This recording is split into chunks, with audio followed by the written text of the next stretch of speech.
তো রিসেন্টলি একটা অদ্ভুত কম্বিনেশন আমি দেখলাম। আমি তো অনেকদিন ধরেই নক্ষত্র নিয়ে কাজকর্ম করে যাচ্ছি, চেষ্টা করছি একটু শিখবার। তো অল্প বিস্তর শিখেওছি, পুরোটা নয়, কিছুটা। তো অদ্ভুত অদ্ভুত প্রেডিকশন নক্ষত্র থেকে হয়, সেটা সাংঘাতিক ব্যাপার। রিসেন্টলি আমি দুর্গাপুরে গিয়েছিলাম লাস্ট, আই থিঙ্ক 26 26 বা এরকম একটা তারিখে, 26 না সরি 29 তারিখে। তো 29 তারিখে একটা চার্ট এসে দেখলাম। তো সেই চার্টটায় মানুষটাকে, গত বৃহস্পতিবার মানুষটাকে হচ্ছে গিয়ে বারংবার, চার্টটা অ্যাক্সিডেন্টাল, তো ওই শনি মঙ্গল টঙ্গল এই সমস্ত যোগ রয়েছে, কিন্তু মানুষটা বারংবার সে হচ্ছে গিয়ে বিভিন্ন পশুর আক্রমণে আক্রান্ত হচ্ছে। আমি ডেট অফ বার্থ টাইমটা আপনাদেরকে বলছি, আপনারা একটু লিখে নিন। ডেট অফ বার্থ হচ্ছে 29/3/1998। ডেট অফ বার্থ হচ্ছে 29/3/1998। আর টাইম হচ্ছে 9টা 30 PM। প্লেস অফ বার্থ হচ্ছে বর্ধমান।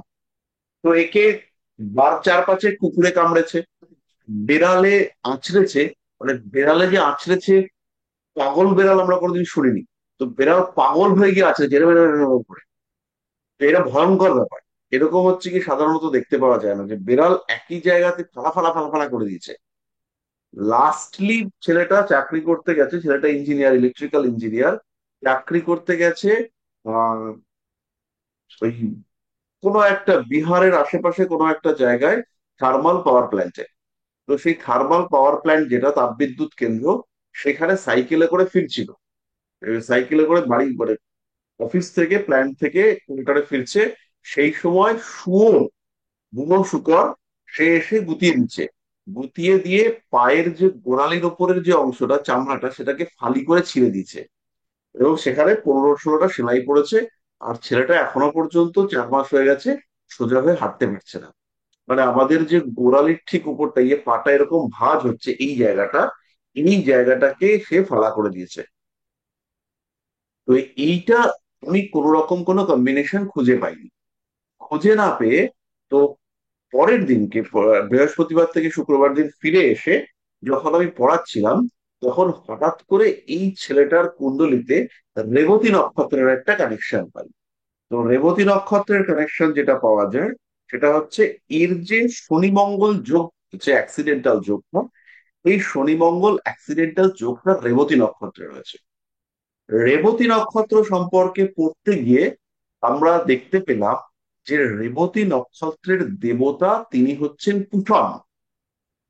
এই পুষণ হচ্ছে একজন সম্ভবত আদিত্য একজন। তো ইনি ওই উম, দক্ষ রাজা যখন সতীর দেহত্যাগের সময়, ইনি ছিলেন একজন পুরোহিত। তো সতী দেহত্যাগ করবার পরে আমাদের শিব যখন বীরভদ্রকে পাঠায়, তখন কুষণ নৈবেদ্য নিয়ে চলে যাওয়ার চেষ্টা করছিলেন।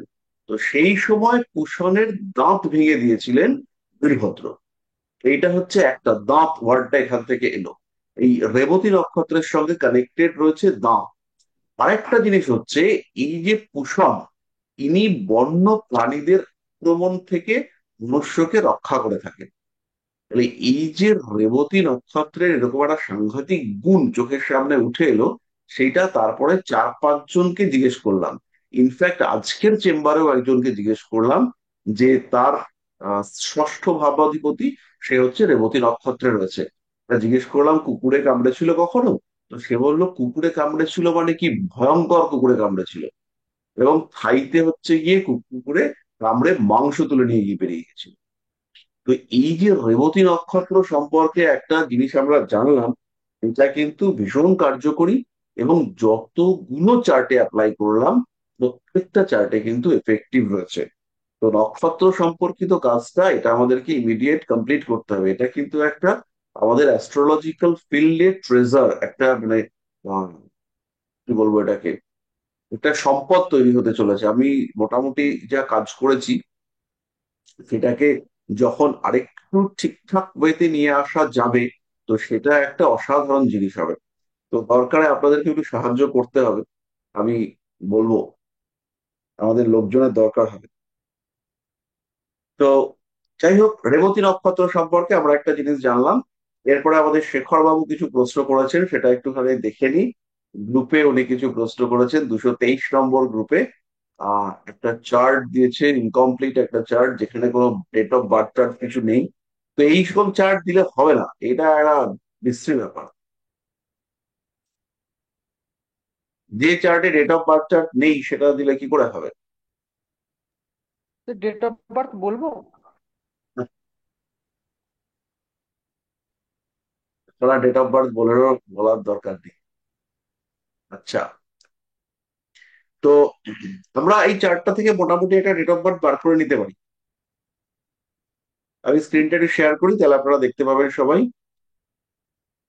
তো এখানে দুটো কুণ্ডলী রয়েছে, একটা লগ্ন কুণ্ডলী আর এখানে ভাব কুণ্ডলী রয়েছে। আর লগ্নের ডিগ্রিটা যেটা, এটা হচ্ছে 8 ডিগ্রিতে রয়েছে।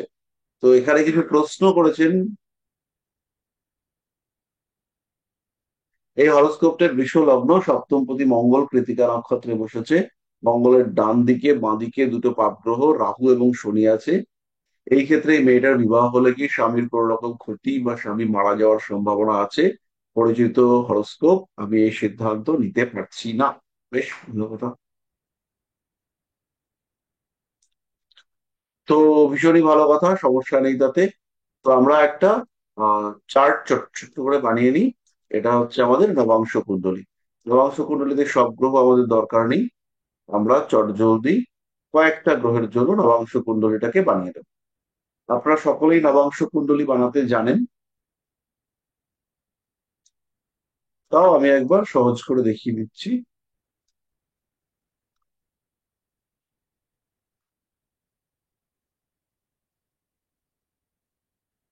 আচ্ছা, বাংলাদেশের অনেক মানুষজন আমাদের সঙ্গে যুক্ত হয়েছেন।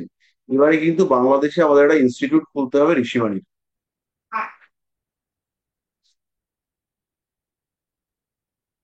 যা ওকে। কিছু লাগবে, যে কোনো রকম সমস্ত রকম সাহায্য, স্টাডি মেটেরিয়াল, এভরিথিং, সেটা হচ্ছে কি আমি প্রোভাইড করব। খালি ওখানে বসে বসে পড়াতে হবে।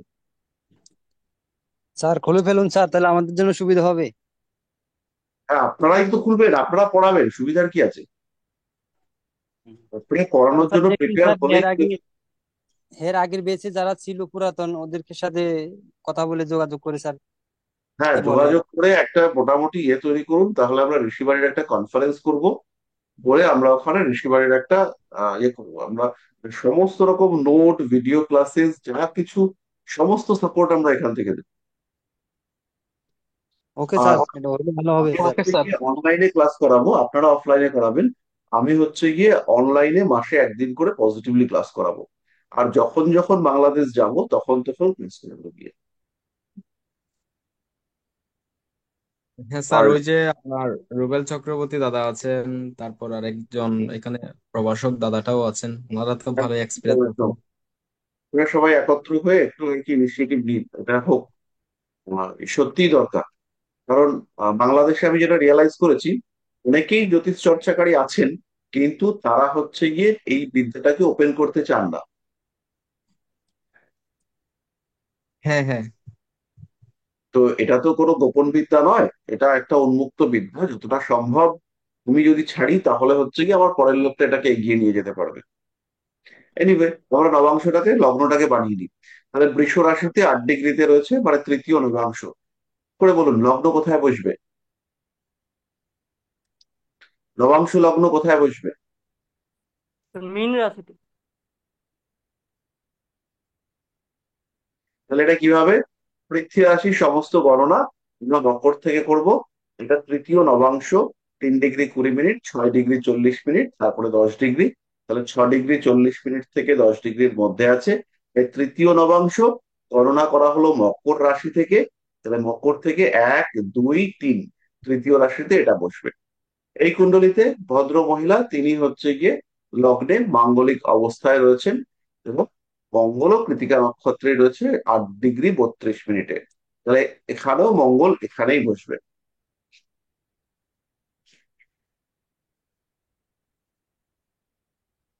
এবার নবাংশ কুণ্ডলিতে সপ্তমপতি বুধ, তাকে আমরা খুঁজবো। নবাংশ কুণ্ডলিতে সপ্তমপতি বুধ, তিনি এখানে বসে রয়েছেন 28 ডিগ্রিতে। বুধ বসে রয়েছে মীন রাশিতে 28 ডিগ্রিতে, মানে 9 নম্বর নবাংশ। মানে এটা হচ্ছে কি 28 ডিগ্রি, মানে হচ্ছে 9 নম্বর নবাংশ। নবাংশের ক্যালকুলেশন মনে আছে না একবার লিখে দেবো? স্যার মনে নেই স্যার। তাহলে লিখে দিন। এগুলো মনে রাখতে হবে তো। তাহলে 0 ডিগ্রি থেকে 3 ডিগ্রি 20 মিনিট, তারপরে 3 ডিগ্রি 20 মিনিট থেকে 6 ডিগ্রি 40 মিনিট, তা 6 ডিগ্রি স্যার চল্লিশ দেখা যাচ্ছে না স্যার। হ্যাঁ, 10 ডিগ্রি দেখা যাচ্ছে না? হ্যাঁ দেখা হ্যাঁ, যাচ্ছে যাচ্ছে স্যার। তো। তাহলে এই ক্যালকুলেশনটাই আবার আসবে। তাহলে এটা হচ্ছে 0 ডিগ্রি থেকে 3 ডিগ্রি 20 মিনিট, 3 ডিগ্রি 20 মিনিট থেকে 6 ডিগ্রি 40 মিনিট, 6 ডিগ্রি 40 মিনিট থেকে 10 ডিগ্রি। তারপরেরটা হচ্ছে 10 থেকে 13 20, তারপর 13 20 থেকে 16 40, 16 40 থেকে 20। তারপরেরটাও সেম, 3 ডিগ্রি 20 মিনিট যেটা, এটা হচ্ছে 23 ডিগ্রি 20 মিনিট, তারপরে 26 ডিগ্রি 40 মিনিট, আর এটা হচ্ছে 30 ডিগ্রি। তাহলে 0 ডিগ্রি থেকে হিসাবটা শুরু হবে, 0 ডিগ্রি থেকে, তারপরে 3 ডিগ্রি 20 মিনিট থেকে, যেরকম যেরকম চলেছে। এইটা হচ্ছে আমাদের জ্ঞান। তাহলে প্রথমটা হচ্ছে 1 নম্বর নবাংশ, তারপরে 2 নম্বর, তারপরে 3 নম্বর, তারপরে 4 নম্বর, মানে 20 থেকে 13 20 হচ্ছে 4 নম্বর। কয়েকটা বার প্র্যাকটিস করলে আপনাদের মুখস্থ হয়ে যাবে, একদম সিম্পল। 3 20 46 10, 3 20 46 10, 3 20 মানে 13 20 23 20, 46 মানে 16 40 26 40, 10 মানে হচ্ছে 10 20 30। একদম সেম ভাগ, কোনো তফাৎ নেই। তাহলে এবার আমার লাগবে হচ্ছে বুধকে। বুধ রয়েছে 28 ডিগ্রিতে, 28 ডিগ্রি মানে 26 40 থেকে 30-এর মধ্যে। তার মানে এটা হচ্ছে 9 নম্বর নবাংশ। এটা হলো 9 নম্বর নবাংশ। তাহলে 9 নম্বর নবাংশের, এটা হচ্ছে কোথায় রয়েছে, জল তত্ত্বে। কিন্তু জল তত্ত্বের গণনা সবসময় আমরা করব কর্কট থেকে। তাহলে কর্কট থেকে 9 নম্বর ঘর, কর্কট থেকে 9 নম্বর ঘর মানে হচ্ছে মিন। তাহলে বুধ রয়েছে এখানে।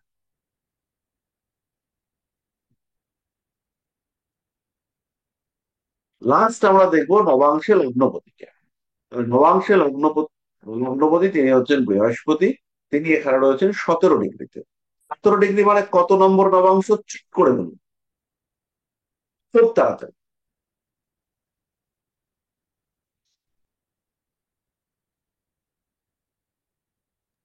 স্যার চ্যাট বক্সে কোনটাতে লিখে দিন, পড়বো?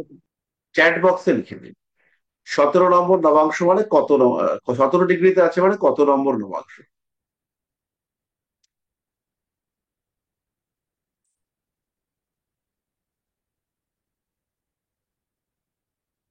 তাড়াতাড়ি।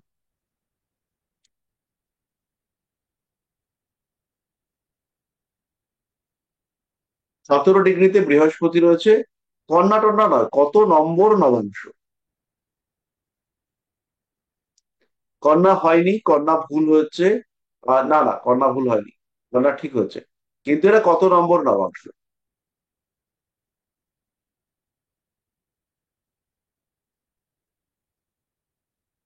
লিখুন লিখুন, চটপট লিখুন, চ্যাট বক্সে চট করে লিখে দিন কত নম্বর নবাংশ। এই তো চার্টে লেখা রয়েছে, 0 থেকে 3 ডিগ্রি 20 মিনিট পর্যন্ত প্রথম নবাংশ, 3 20 থেকে 6 40 দ্বিতীয়, হ্যাঁ 6 নম্বর নবাংশ। আচ্ছা শেখর বাবু কি ইয়ে দেখে দিলেন, নবাংশ চার্টটা দেখে বলে দিলেন? না না স্যার, আমি স্যার গুনছিলাম। আচ্ছা, ঠিক আছে। তাহলে বৃহস্পতি হচ্ছে কি এখানে এই লগ্নটাতে পড়বে, এটা হচ্ছে গুরু। তাহলে এইবার আমাদের কাছে চার্টটা মোটামুটি নবাংশের যতটুকু দরকার ততটুকু পেয়েছি।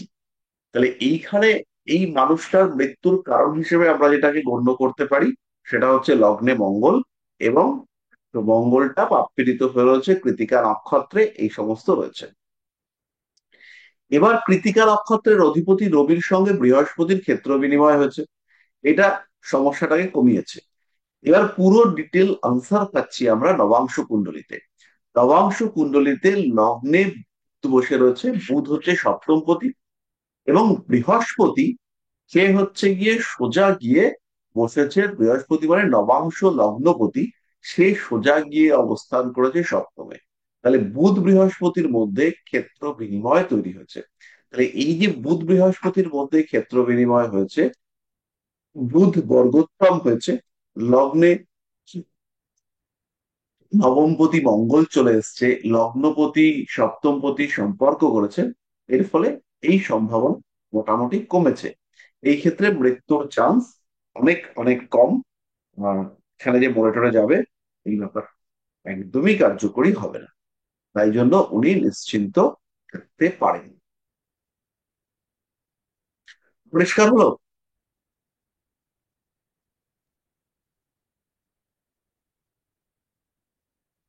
এটা কে, শেখর বাবু? তার মানে স্যার কোনো ভয়ের কারণ নেই তো? না না, কোনো ভয়ের কারণ নেই। ঠিক আছে স্যার।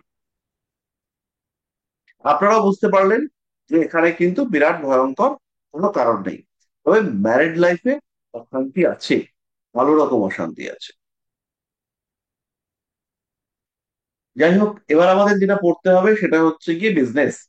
তো ব্যবসার ক্ষেত্রে আমাদের যে কম্বিনেশন গুলো রয়েছে, এই কম্বিনেশন গুলো বা যে এফেক্টিভ কম্বিনেশন গুলো রয়েছে, সেটা হচ্ছে সপ্তম ভাবের সঙ্গে একাদশ ভাবের সম্পর্ক। খেয়াল রাখবেন আমাদের যে ত্রিকোণ গুলো রয়েছে, ধর্ম ত্রিকোণ, অর্থ ত্রিকোণ, কাম ত্রিকোণ, মোক্ষ ত্রিকোণ, এর মধ্যে কাম ত্রিকোণ ব্যবসার সঙ্গে কানেক্টেড। আমরা ছোটবেলা থেকে পড়ে আসছি বাণিজ্যে বসতে লক্ষ্মী, অর্থাৎ ব্যবসা করলেই লক্ষ্মী লাভ হবে। তাহলে এইখানে কাম ত্রিকোণ, কাম ত্রিকোণ কিন্তু অর্থাৎ ইচ্ছা পূর্তি, সাকসেস, হিউজ গ্রোথ, এই প্রত্যেকটা জায়গার সঙ্গে কানেক্টেড হচ্ছে কাম ত্রিকোণ। অর্থাৎ 3, 7, 11। তাহলে এই যে 3, 7, 11 কম্বিনেশন রয়েছে, এইটা থেকেই আমরা ব্যবসা পাই। আর যদি আনলিমিটেড ইনকাম হয়, হিউজ ইনকামের প্রশ্ন হয়, হলে এই কাম ত্রিকোণটাই অ্যাক্টিভেটেড হবে। তাহলে কাম ত্রিকোণ অর্থাৎ 3, 7, 11, এটা ব্যবসার সঙ্গে সরাসরি ভাবে সম্পর্কযুক্ত। তাহলে একটা কুণ্ডলী দেখে আমরা কি করে আইডেন্টিফাই করব যে এই মানুষটা ব্যবসা করবে এবং এই মানুষটা ব্যবসাই করবে? কিছু কিছু যোগ রয়েছে, কিন্তু সেই যোগগুলো যে খুব ইফেক্টিভ তা কিন্তু নয়। আমি কয়েকটা যোগ আপনাদেরকে বলছি, সেগুলো আপনারা একটু লিখে নিতে পারেন। প্রথম হচ্ছে গিয়ে জন্ম কুণ্ডলিতে লগ্ন দশম বা একাদশ, লগ্ন দশম বা একাদশ ভাবের সঙ্গে, লগ্ন দশম বা একাদশ ভাবের সঙ্গে যদি সপ্তম ভাব সম্পর্ক স্থাপন করে, তাহলে যদি লগ্ন দশম বা একাদশ,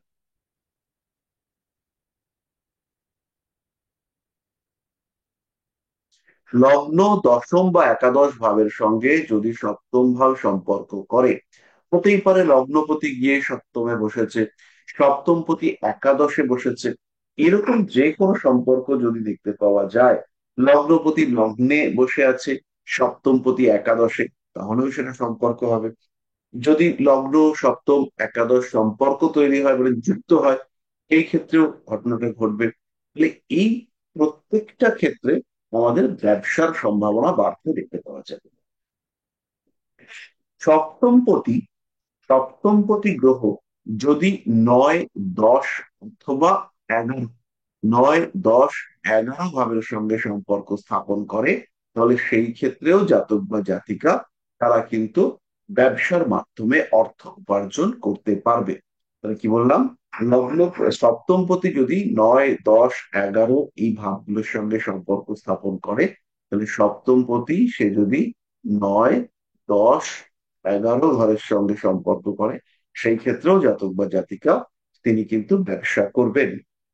সপ্তমপতি যদি বলবান হয়, সপ্তমপতি যিনি ব্যবসাটাকে দেবেন, বিনিময়টাকে দেবেন, তিনি যদি প্রবল বলবান হন, এবং বলবান হয়ে তিনি যদি 9, 10, 11, স্পেশালি 11-র সাথে সম্পর্ক করেন,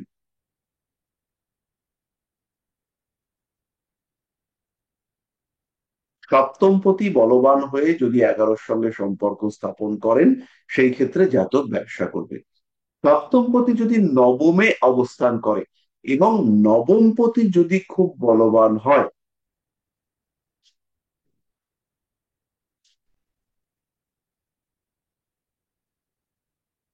সপ্তমপতি যদি নবমে অবস্থান করেন এবং যদি নবমপতি খুব বলবান হন, অথবা যদি নবম ভাবে কোনো গ্রহ তুঙ্গ ক্ষেত্রস্থ হয়,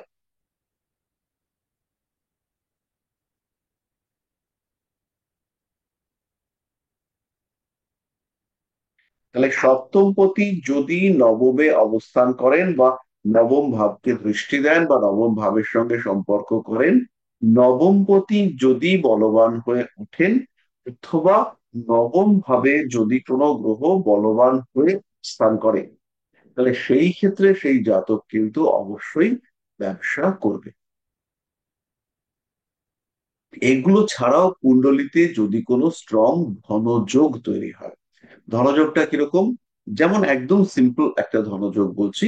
শুক্র একাদশ ভাবে, কোনো জাতক বা জাতিকার শুক্র একাদশ ভাবে রয়েছে এবং এই শুক্রের নক্ষত্র অধিপতি সে হচ্ছে গিয়ে উপচয় ভাবগত হয়েছে, তাহলে শুক্র অ্যাট 11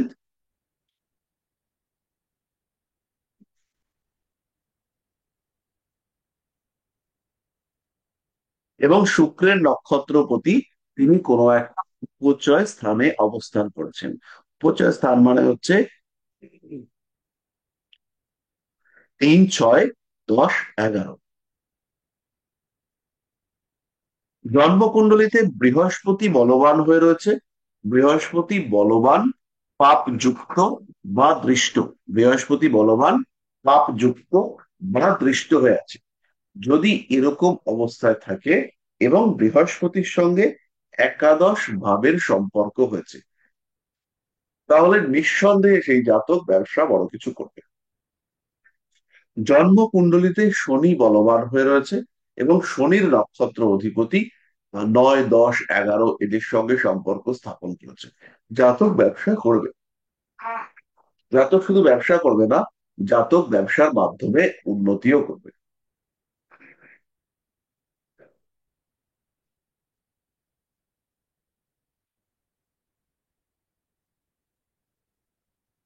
জন্মকুণ্ডলিতে বুধ তুঙ্গ হয়ে রয়েছে আর 7 নম্বর ঘরে, জন্মকুণ্ডলিতে বুধ তুঙ্গ হয়ে রয়েছে আর সপ্তম ভাবে কোনো একটা বলবান গ্রহ অবস্থান করে রয়েছে, সেই ক্ষেত্রেও এই জাতক হচ্ছে গিয়ে ব্যবসা করবে।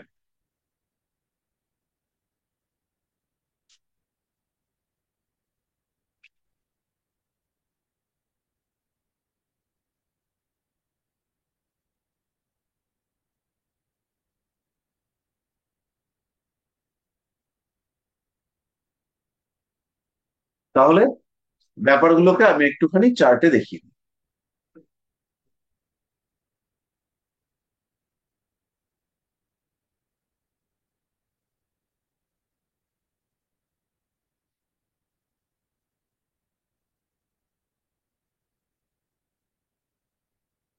তা দেখা যাচ্ছে, শেয়ার হ্যাঁ হয়েছে স্যার, একটু দেখুন। হ্যাঁ স্যার। হয়েছে স্যার, হয়েছে হয়েছে হয়েছে। তাহলে প্রথমে আমরা বললাম যে যদি সপ্তম পতির সঙ্গে লগ্ন, দশম বা একাদশের ঘনিষ্ঠ সম্পর্ক সৃষ্টি হয়, বা লগ্নপতি, দশমপতি, একাদশপতি তারা হচ্ছে গিয়ে সপ্তম ভাবের সঙ্গে সম্পর্ক স্থাপন, তাহলে এটা হচ্ছে গিয়ে লগ্ন।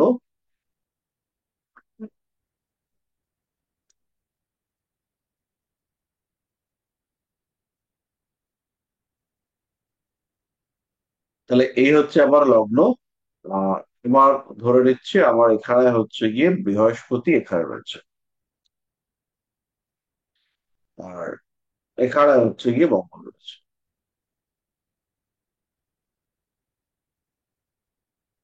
এই জাতকের মধ্যে ব্যবসা করার টেন্ডেন্সি হবেই, এই জাতক ব্যবসা করবে। কারণ এইখানে এই যে সপ্তমপতি একাদশে বসে একাদশপতির সঙ্গে সম্পর্ক স্থাপন করেছে, এইখানে জাতক ব্যবসা করবে। এবার এই জাতকটার ক্ষেত্রে, স্পেশালি এই জাতকটার ক্ষেত্রে সম্পর্কটা কিন্তু আরেকটাও হয়েছে। যেমন সম্পর্ক হয়েছে, দুটো সম্পর্ক হয়েছে। এখানে হচ্ছে 7-11 সম্পর্ক যেমন হয়েছে, ঠিক তেমন ভাবেই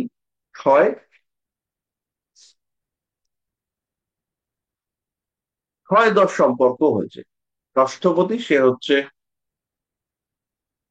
মঙ্গল, আর দশমপতি সে হচ্ছে বৃহস্পতি। তাহলে 7-11 সম্পর্কের সঙ্গে সঙ্গে 6-10 সম্পর্ক, এটাও এখানে হয়েছে। তাহলে এবার আপনাদের মনের মধ্যে প্রশ্ন আসবে, তাহলে কোন সম্পর্কটা বলবান, 7-11 না হচ্ছে গিয়ে 6-10? এই ক্ষেত্রে এই সম্পর্কের মধ্যে 10 নম্বর ঘরটা ডিরেক্টলি ইনভলভ হয়নি, কিন্তু 5 আর 11 সরাসরি ইনভলভ হয়েছে। কিরকম? পঞ্চমপতি, পঞ্চম ভাবে মঙ্গল অবস্থান করে রয়েছে, আর মঙ্গল সে সরাসরি একাদশ ভাবের উপরে দৃষ্টি দিচ্ছে।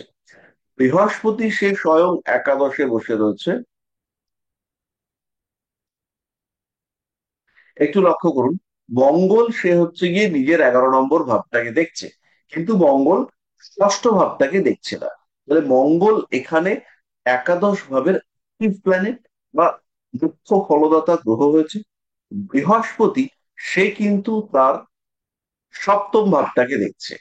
এবং এই ক্ষেত্রে আমরা পরিষ্কার বুঝতে পারছি যে একাদশপতি মঙ্গল, ষষ্ঠপতি মঙ্গল সে বসে রয়েছে কোথায়? সপ্তমের একাদশে। তাহলে সপ্তম বা ব্যবসার যে সাফল্য, সেটাকে সে হচ্ছে দেওয়ার চেষ্টা করবে। মঙ্গল সে কিন্তু চেষ্টা করবে সপ্তম ভাবে সাফল্য দেওয়া, কারণ সপ্তম ভাবের একাদশে মঙ্গল বসে রয়েছে। কিভাবে? বৃহস্পতি দৃষ্ট হয়ে। এই দৃষ্টিটাকে যেমন আমরা পারস্পরিক দৃষ্টি হিসেবে ধরবো বা দৃষ্টি বিনিময় হিসেবে ধরবো, ঠিক তেমনি ভাবে মঙ্গলের উপরে বৃহস্পতির দৃষ্টির স্ট্রেংথ অনেকটাই বেশি। কেন বেশি? কারণ এই দৃষ্টিটাকে আমরা কেতর দৃষ্টি হিসেবে ট্রিট করব। অর্থাৎ বৃহস্পতি মঙ্গলের ক্ষেত্রে বসে মঙ্গলকে দেখছে। এটা কিন্তু অত্যন্ত পাওয়ারফুল একটা দৃষ্টি, বলবান একটা দৃষ্টি, এবং এর রেজাল্ট অনেকটাই বেশি। তাই এই ক্ষেত্রে 6 নম্বর বা 10 নম্বর ঘরের তুলনায় 5 নম্বর, 7 নম্বর, 11 নম্বর এই ঘরগুলো অনেক বেশি অ্যাক্টিভ। তাহলে এই ক্ষেত্রে আমরা নিঃসন্দেহে বলতে পারি যে এই জাতকের জীবনে ব্যবসা হবে, এবং এই যে ব্যবসাটা হবে তার আগে জাতকের চাকরি হওয়ার একটা সম্ভাবনা, সেটাও দেখতে পাওয়া যাবে।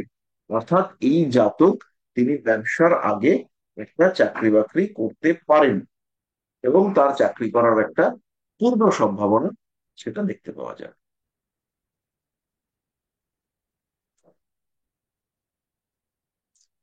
পরিষ্কার হলো প্রথম পয়েন্টটা?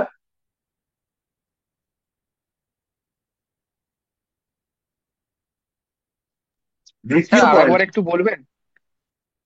কোনটা? এই যে প্রথমে এই যে আমরা বললাম, যদি হচ্ছে গিয়ে লগ্ন, দশম, একাদশের সঙ্গে সপ্তম ভাবের গভীর সম্পর্ক তৈরি হয়,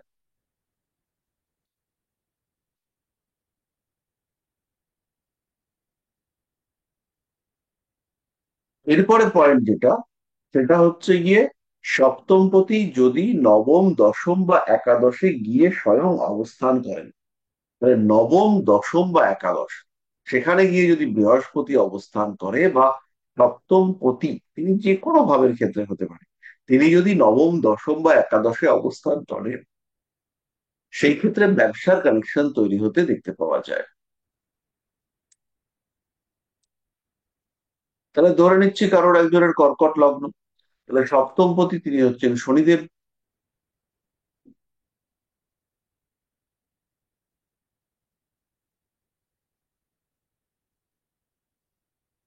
তাহলে শনিদেব যদি এখানে অবস্থান করেন নবমে, শনিদেব যদি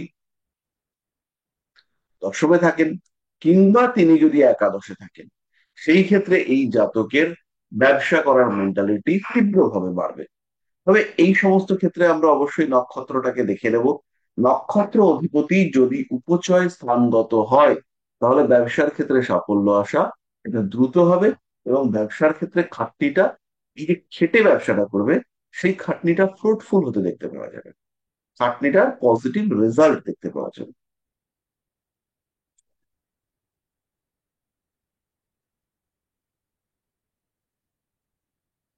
দ্বিতীয় পয়েন্ট হলো, তৃতীয় পয়েন্টে বলছে যদি সপ্তমপতি অত্যন্ত বলবান হয়, অর্থাৎ শনিদেব তিনি যদি অত্যন্ত বলবান হন এবং বলবান হয়ে তিনি নবম, দশম বা একাদশের সঙ্গে সম্পর্ক করেন, তাহলে এই শনিদেব সে অত্যন্ত বলবান হয়েছে এখানে, তুলা লগ্নে অত্যন্ত বলবান শনিদেব, তাহলে এই শনিদেব তার দৃষ্টি সেটা আমরা দশমে পাচ্ছি।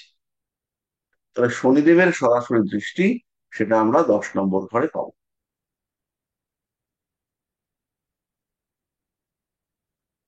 তাহলে এই শনিদেব তার দৃষ্টি আমরা দশমে পাচ্ছি। শনিদেব এখানে না থেকে যদি তিনি এখানে থাকতেন, তাইলেও শনির তৃতীয় দৃষ্টি আমরা এই জায়গাটায় পেতাম।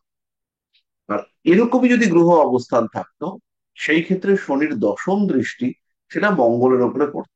তাহলে শনিদেব এখানে বলবান, এবং বলবান শনিদেব তার দৃষ্টি সেটা দশমে অথবা নবমে রয়েছে।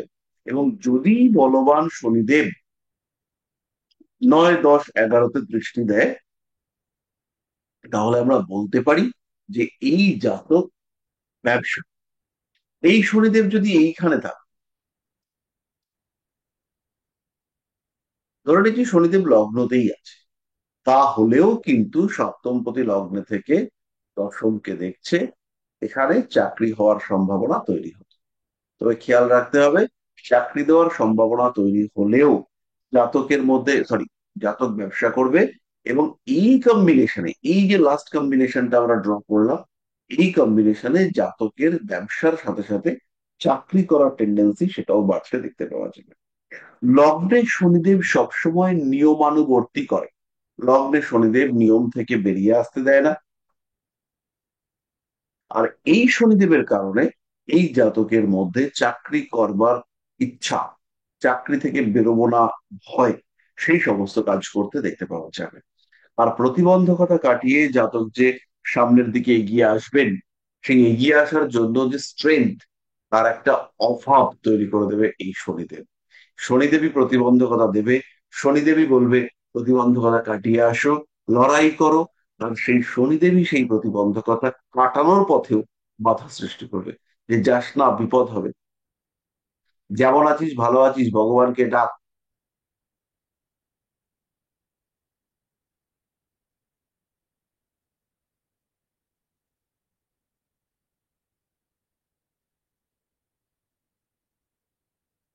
বোঝাতে পারলাম? তাহলে আগের দুটো জায়গায় আমরা শনিদেবকে তুলা বা মকরে, মকরের শনিদেব যতটা স্ট্রং, লগ্ন বা কর্কটের শনিদেব সে কিন্তু অতটা স্ট্রং নয়। কিন্তু স্ট্রং না হওয়া সত্ত্বেও সপ্তমপতি লগ্নে বসে দশম ভাবকে দেখছে, তার মানে ব্যবসায়ী এই মানুষটার কর্ম হতে চলেছে।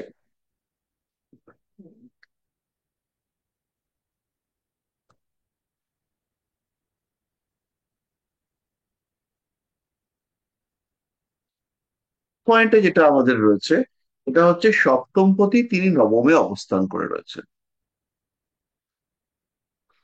সপ্তমপতি নবমে অবস্থান করে রয়েছে, 9 নম্বর ঘরটা খুব বলবান হয়ে রয়েছে, অথবা 9 নম্বর ভাবের অধিপতি তিনি তুঙ্গ হয়ে রয়েছে।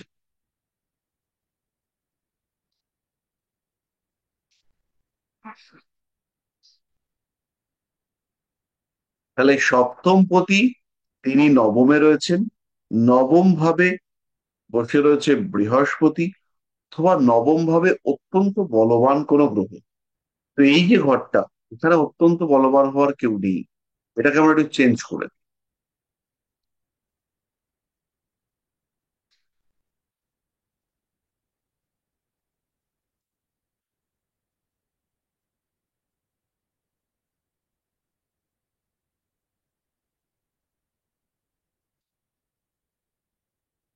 এবার মজাটা লক্ষ্য করুন, মঙ্গল সে কিন্তু সপ্তমপতি, সে গিয়ে অবস্থান করেছে কোথায়?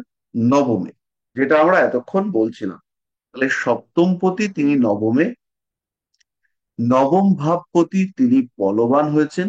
এবং এই ক্ষেত্রে আমরা দেখতে পাচ্ছি যে শনি তিনি তুলাতে অবস্থান করে রয়েছেন, তুঙ্গ হয়ে রয়েছেন। মঙ্গল সপ্তমপতি, তিনি নবমে মকরে তুঙ্গ হয়ে রয়েছেন।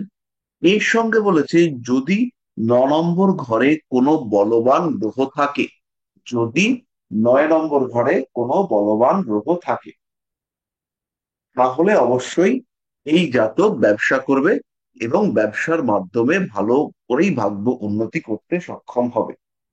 তাহলে 9 নম্বর ঘরে বলবান গ্রহ হিসেবে স্বয়ং সপ্তমপতি মঙ্গল তিনি তুঙ্গ হয়ে বসে রয়েছেন। তাহলে অবশ্যই এখানে আমরা বলতে পারি যে এই চার্টের লোক সে ব্যবসা করবে, আবশ্যিকভাবে ব্যবসা করবে।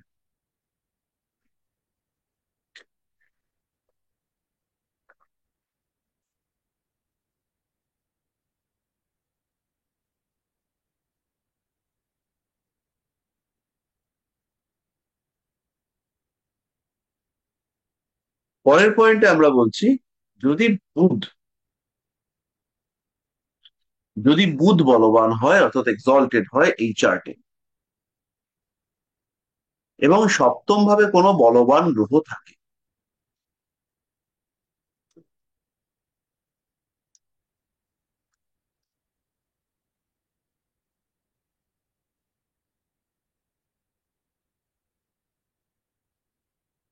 যদি বুধ এক্সল্টেড হয়,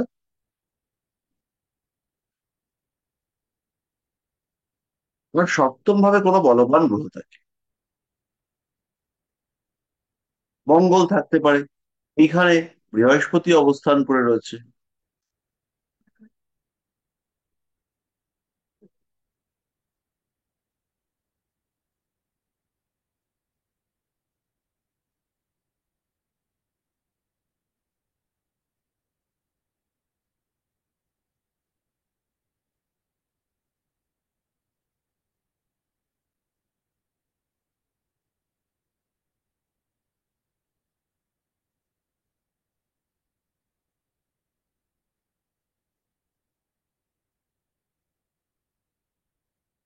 তাহলে মঙ্গল থাকতে পারে বা বৃহস্পতি থাকতে পারে, বা দুজনেই থাকতে পারে।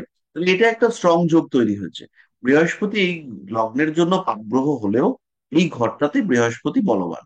তাহলে বৃহস্পতি যদি এখানে অবস্থান করে আর মঙ্গল যদি এখানে অবস্থান করে, দুটোর মধ্যে ডিফারেন্সটা কি হবে?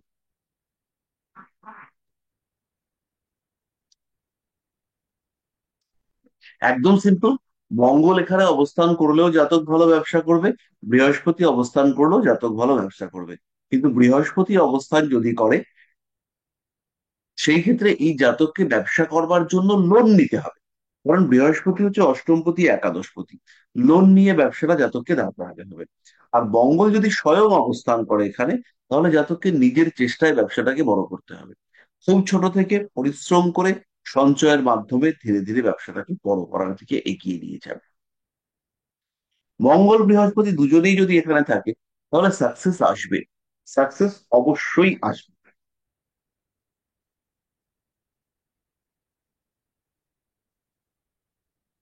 আর মঙ্গল বৃহস্পতি দুজনেই যদি এখানে অবস্থান করে, কিছু ধার তো অবশ্যই হবে, তার সঙ্গে সঙ্গে কিছু নিজস্ব প্রচেষ্টা, নিজস্ব মূলধন, এগুলো জাতক লাগাবে। এবং নিজের টাকা, পরিবারের টাকা ব্যয় করে ব্যবসার জন্য ঝাঁপিয়ে পড়বে জাতক।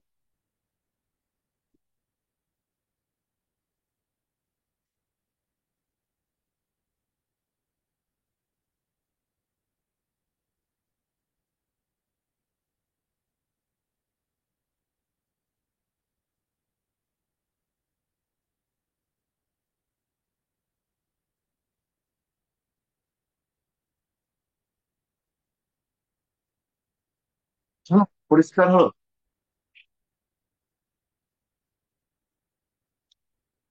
এরপরে যদি আমাদের সপ্তম ভাব বলবান থাকে এবং জন্ম কুণ্ডলিতে কোনো ধনযোগ উপস্থিত হয়, ধনযোগটা কিরকম?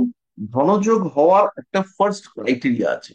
ক্রাইটেরিয়া হচ্ছে লগ্নটাকে বলবান হতে হবে, অর্থাৎ লগ্নের যে ডিগ্রিটা এটা মোটামুটি 12 থেকে বা 10 থেকে ধরছি, 10 থেকে 20-র মধ্যে থাকতে হবে। তাহলে লগ্নটা মোটামুটি স্টেবল। এবার যদি নক্ষত্রের মাঝামাঝি স্থানে লগ্ন অবস্থান করে, তাহলে সেটা আরো ভালো, সেটা আরো বেশি স্টেবল হয়ে গেল।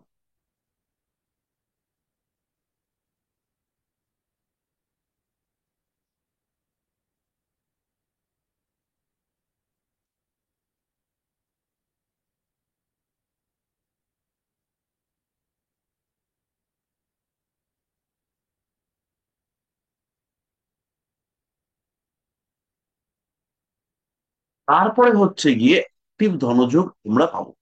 এবার হচ্ছে গিয়ে আমরা দেখলাম যে এই লগ্ন মানুষটার ক্ষেত্রে একাদশে শুক্র বসে আছে, বা একাদশপতি বৃহস্পতি সে কর্কটে বসে আছে।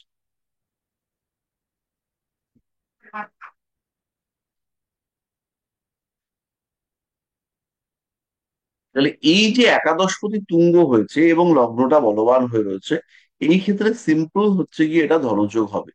এইবার এই ধনযোগটাই ক্যান্সেলেশন হবে। কিভাবে ক্যান্সেলেশন হবে?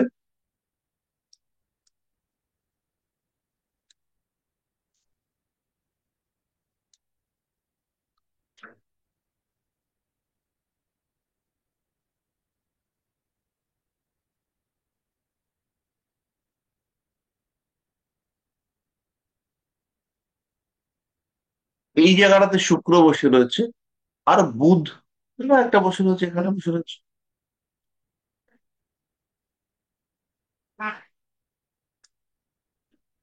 এখানে কিন্তু ধনযোগটা ক্যান্সেলেশন হচ্ছে। এই ধনযোগটাই অ্যাক্টিভ হয়ে যাবে যদি বুধ এই ঘরে না থেকে এই ঘরে থাকে। তাহলে নিজভঙ্গ রাজযোগ হয়ে গেল নাম্বার 1। আর নাম্বার 2 হচ্ছে গিয়ে বুধ শুক্র একে অপরকে কম্পেনসেট করে দিবে। এখানে যদি থাকে তাহলেও কিন্তু এই ধনযোগ ইনঅ্যাক্টিভ হয়ে থাকবে, এই ধনযোগের রেজাল্ট পাওয়া যাবে না।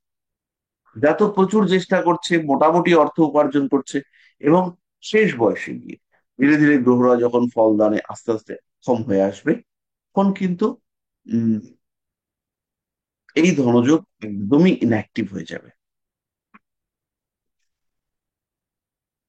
তাহলে কেন ধনযোগটা অ্যাক্টিভ হলো না? আমরা প্রথমেই বলেছি এই ধনযোগ বা এই টাইপের কোনো যোগ অ্যাক্টিভ হওয়ার জন্য আমাদের লগ্নকে স্ট্রং হতে হবে। এখানে লগ্নপতি নিচস্থ হয়ে গেছে। লগ্নপতি নিচস্থ হয়ে যাওয়ার জন্য ধনযোগ কি করে অ্যাক্টিভ হবে? যে ধন আয় করবে, যে ধন সঞ্চয় করবে, যে ধন রক্ষা করবে, তারা প্রত্যেকেই হচ্ছে লগ্ন।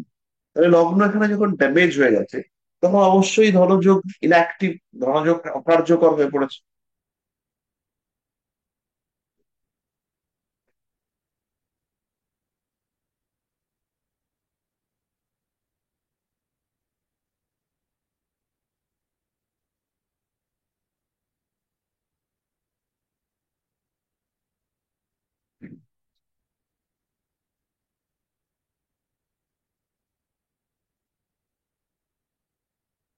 এই বিষয়টা মোটামুটি পরিষ্কার হলো।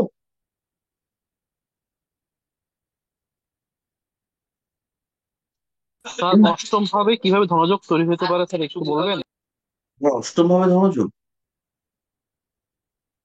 হ্যাঁ স্যার, অষ্টম ভাবে কোনো ধনযোগ হতে পারে? অষ্টম ভাবে ধনযোগ হতে পারে তো। এবার এই যে ধনযোগ তৈরি হচ্ছে, প্রত্যেকটা ক্ষেত্রে আপনারা খেয়াল রাখবেন যে এর কনস্টেলেশন নক্ষত্র কোথায় রয়েছে। শুক্র যদি এমন একটা গ্রহের নক্ষত্রে রয়েছে যে গ্রহটা অবস্থান করেছে 12 নম্বর ঘরে, তাহলে কিন্তু সেই ধনযোগ এফেক্টিভ হবে না।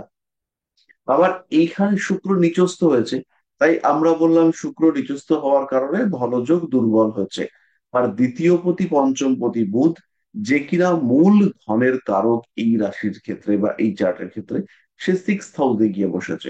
ফলে জাতকের নিজের শত্রু বা জাতকের নিজের বদ অভ্যাস, তার কারণে এই জাতকের অর্থহানি হওয়ার সম্ভাবনা, ধন নষ্ট হওয়ার সম্ভাবনা, এগুলো তৈরি হতে দেখতে পাওয়া যাবে।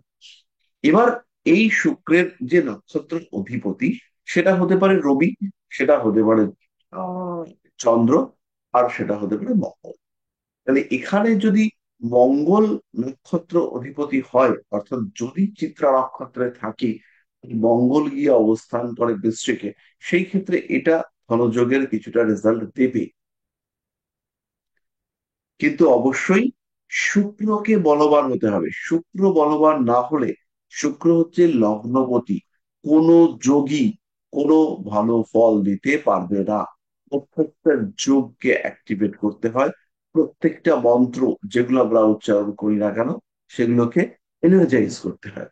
এবং এই এনার্জাইজ ব্যাপারটা পুরোপুরি ঠিকঠাক হলে পরেই মাত্র আমরা প্রপার রেজাল্ট পাবো।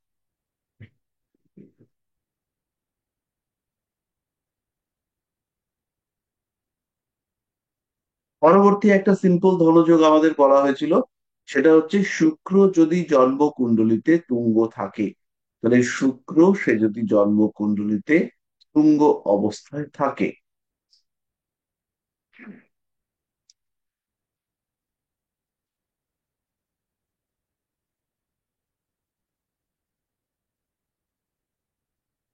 শুক্র যদি জন্ম কুণ্ডলিতে বলবান তুঙ্গ ইত্যাদি অবস্থায় থাকে, এবং যদি নক্ষত্র অধিপতি অর্থাৎ স্টার লর্ড সে যদি কোনো একটা উপচয় স্থানে গিয়ে অবস্থান করে, তাহলে প্রথম কন্ডিশন কি হলো, জন্ম কুণ্ডলিতে শুক্র তুঙ্গস্থ হতে হবে, এবং তার সঙ্গে সঙ্গে অবশ্যই তার যে নক্ষত্র অধিপতি তাকে কোনো একটা ভালো জায়গায় থাকতে হবে, অ্যাটলিস্ট উপচয় স্থানে সেখানে থাকতে হবে।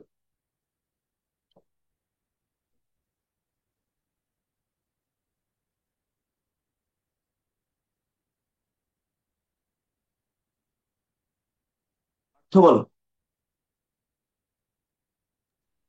বলছি স্যার, এই ধনযোগ গুলোর কোনো অ্যাক্টিভেশন এজ আছে? ধনযোগ গুলোর অ্যাক্টিভেশন এই যে আমরা দশার সময় বলে দিয়েছিলাম, আচ্ছা, মানে ওইভাবে। ওইভাবে অ্যাক্টিভেশন হবে। এছাড়াও কোনো শুভ দশাকালে এরা অ্যাক্টিভ হতে পারে, এদের থেকে বেটার রেজাল্ট পাওয়া যেতে পারে। যেমন শুক্রের দশা, সেই সময় বেটার রেজাল্ট পাওয়া যাবে। আবার বৃহস্পতির দশা কিংবা রাহুর দশা, সেই সময় হয়তো কিছু টাকা পয়সা ফাটকা চলে আসতে পারে, কিন্তু অ্যাকচুয়ালি সেই টাকাটা ধরে রাখা যাবে না।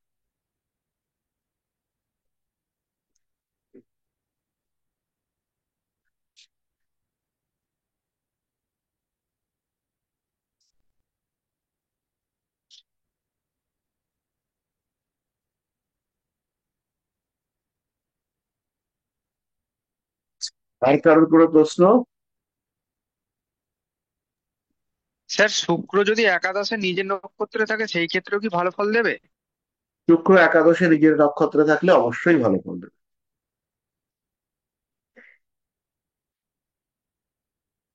শুক্র একাদশে এটা একটা ভালো যোগ, মানে বেশ বলবান যোগ এটা।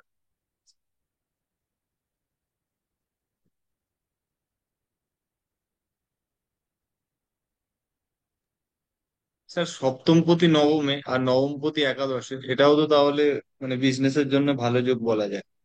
সপ্তমপতি নবমে, নবমপতি একাদশে, এটা অবশ্যই ব্যবসার জন্য ভালো যোগ।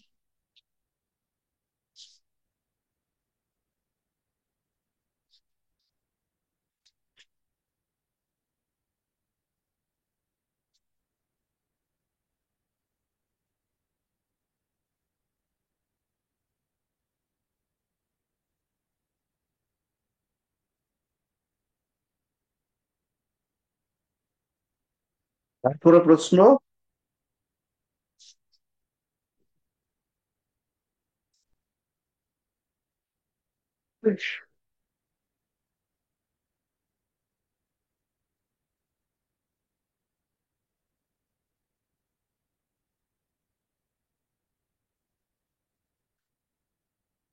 তাহলে মোটামুটি আমরা এই ব্যাপারটা বুঝতে পারলাম যে কিভাবে ধনযোগ তৈরি হয়। ধনযোগ কোনো একটা স্পেসিফিক যোগ নয়, কিন্তু বরঞ্চ বলা যেতে পারে যে বেশ কতগুলো যোগের কম্বিনেশন, বেশ কতগুলো যোগের সহাবস্থান, বেশ কতগুলো যোগ একত্র হওয়া, তার কারণে হচ্ছে গিয়ে ধনযোগ তৈরি হতে দেখতে পাওয়া যায়।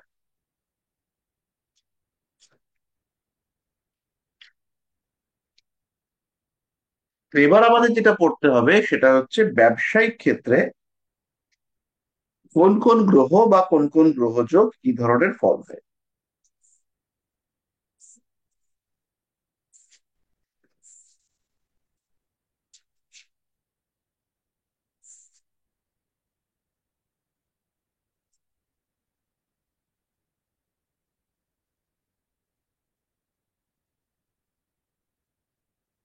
তাহলে আমরা এইটার জন্য একটু,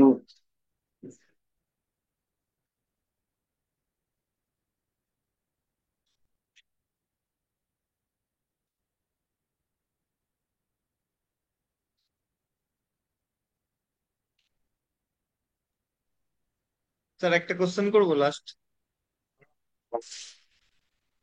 বলছি আহ, ব্যবসার মেন কারক গ্রহ তো আমরা বুধকে ধরি, তো বুধকে কি মানে ভালোভাবে দেখা উচিত এর জন্য?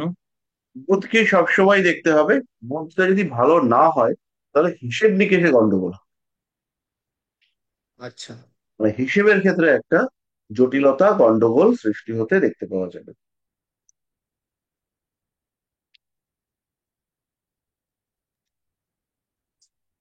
বুধ যদি একদম দুর্বল হয় বা বুধ যদি পীড়িত হয়, অনেকেই ব্যবসা করতে পারেন এই কম্বিনেশনে, কিন্তু সেটা খুব একটা আহ জবরদস্ত বিজনেস হবে না। তাহলে স্যার যদি কারোর বুধ অষ্টমে থাকে, তাহলে এটি কি মানে পীড়িত অবস্থায়, তাহলে কি বলা যেতে পারে যে লোন রিপেমেন্ট করতে না পারার জন্য ব্যবসায় সমস্যা? হ্যাঁ, একদম বলা যেতে পারে। এবং আচ্ছা। এটা এটা হওয়ার সম্ভাবনা খুবই বেশি, যে লোনের টাকা শোধ করতে পারলো না এবং তার ফলে তার ব্যবসা আস্তে আস্তে ডুবে গেল। আচ্ছা।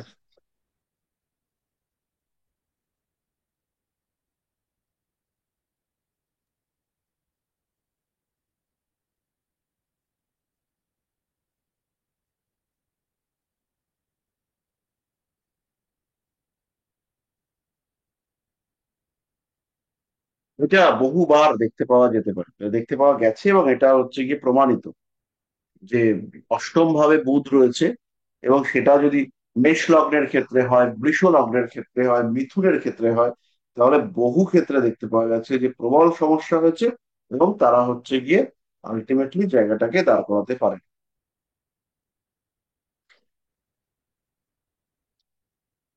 ছোট্ট ব্যবসার এক্সাম্পল দিই, তাহলে বোঝা যাবে।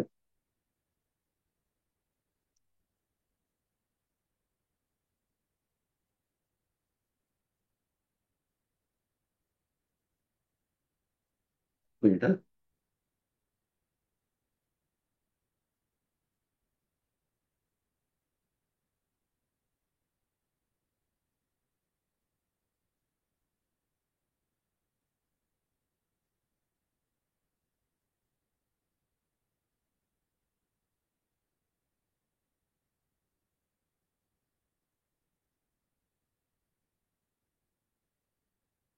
মোটামুটি কুণ্ডলিটা দেখা যাচ্ছে।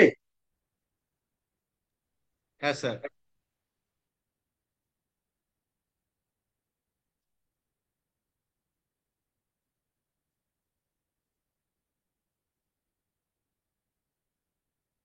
তো এই ভদ্রলোকের ডেট অফ বার্থ হচ্ছে 2/4/1990, 7টা 13 PM, place of birth Kolkata.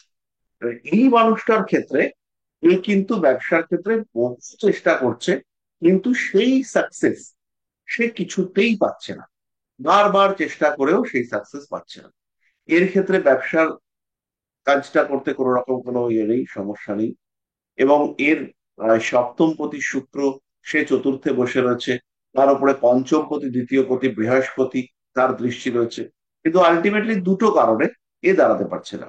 তার মধ্যে প্রথম পয়েন্ট যেটা, সেটা হচ্ছে নবম পতি তিনি অষ্টমে, আর দ্বিতীয় পয়েন্ট হচ্ছে বুধ, সে হচ্ছে গিয়ে কুণ্ডলিতে ষষ্ঠে। ফলে এর ক্ষেত্রে ওই হিসেব নিকেশ সিস্টেম এগুলো মেনটেন করে আলটিমেটলি একটা জায়গা তৈরি করা, এটা হচ্ছে না। এবং যথেষ্ট চেষ্টা করেও হয়তো কিছু আসছে যাচ্ছে আসছে যাচ্ছে, কিন্তু স্টেবিলিটি, এটা এই মানুষটা এখনো গ্রো করতে পারেনি।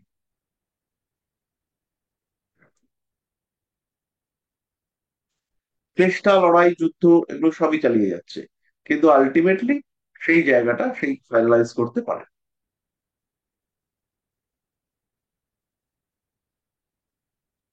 দশাও স্যার বুধের শুরু হয়েছে, মানে ভবিষ্যতেও পারবে না। বুধের দশা শুরু হয়েছে, ব্যবসাপত্র বড় করার চেষ্টা করছে, আজকেই এসছিল, হিউজ লোন হয়ে গেছে।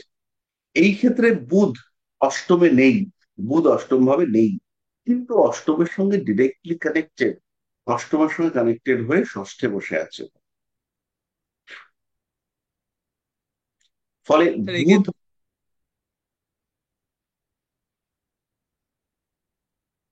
হ্যালো, বলবো,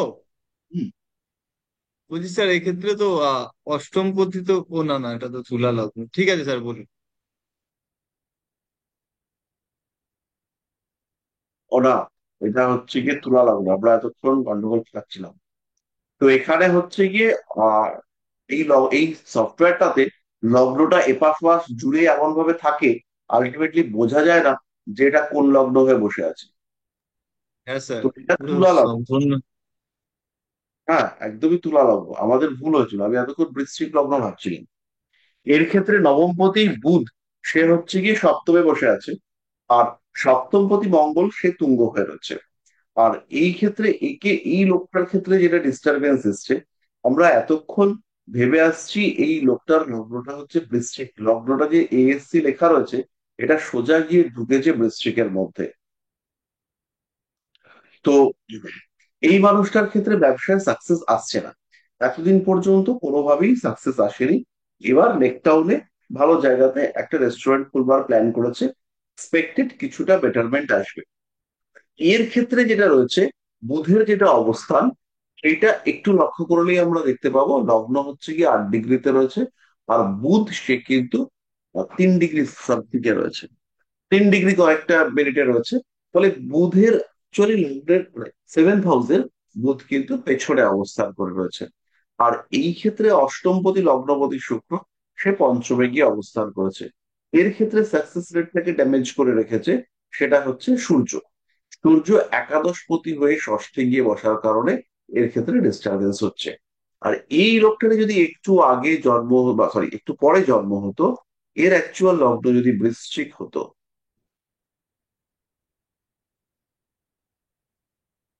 সেই ক্ষেত্রে কিন্তু এই মানুষটা, এর এই ষষ্ঠ ভাবে বুধ অবস্থান করবার কারণে এ কিন্তু ধীরে ধীরে ডুবতো, এবং বিভিন্ন রকম লোন, বিভিন্ন রকম দেনা ইত্যাদিতে জর্জরিত হয়ে একে ডুবতে হতো। কারণ যদি এরকম কম্বিনেশন আমরা দেখতে পাই, যেখানে লগ্নের ষষ্ঠে বুধ বসে রয়েছে এবং সেই বুধের সঙ্গে কোনোভাবে অষ্টম ভাবের কানেকশন হয়েছে, তাহলে কিন্তু সে একদম ব্যবসার ক্ষেত্রে ঋণগ্রস্ত হয়ে ডুববে। এটা অ্যাস্ট্রোলজিক্যাল গ্রামার বলছে। তো আমরা তো সবসময় গ্রামার ফলো করে ডিসকাস করব। তো যাই হোক, এবার আমরা একটু ব্যবসার, স্যার, স্যার ওনার ব্যবসাটা কি পার্টনারশিপ ব্যবসা ছিল? না, ওনার ব্যবসাটা ইন্ডিভিজুয়াল ব্যবসা। তো এবার যে ব্যবসাটা করছেন, এটা পার্টনারশিপ মতো, পার্টনারশিপ নয়, কিন্তু পার্টনারশিপের মতো। উনি যে জায়গাটাতে ব্যবসাটা করছেন, সেই জায়গাটা অনেক কস্টলি জায়গা, অনেক খরচ। তো সেই অনেক খরচটাতে উনি যাবেন না, না গিয়ে উনি জায়গাটা থেকে নিয়েছেন, নিয়ে ওই জায়গার রেসপেক্টে একটা পার্সেন্টেজ সেটা মালিককে দিয়ে দেবেন। যা সেল হবে, তাই সেই সেলের উপর একটা পার্সেন্টেজ উনি মালিককে দিবেন।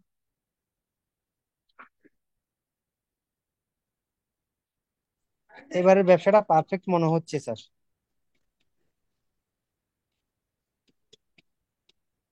তো এবার আমরা অপেক্ষা করবো, দেখবো কি হচ্ছে। কিন্তু আমাদের ব্যবসার কতগুলো জিনিসপত্র একটুখানি দেখে নিতে হবে, কে কোন রকম ব্যবসা দিয়ে থাকে। তো প্রথমে হচ্ছে কি, ব্যবসার অন্যতম প্রধান কারক গ্রহ যেমন বুধ, তেমনি ব্যবসার একটা মুখ্য কারক গ্রহ হচ্ছে চন্দ্র, চাঁদ।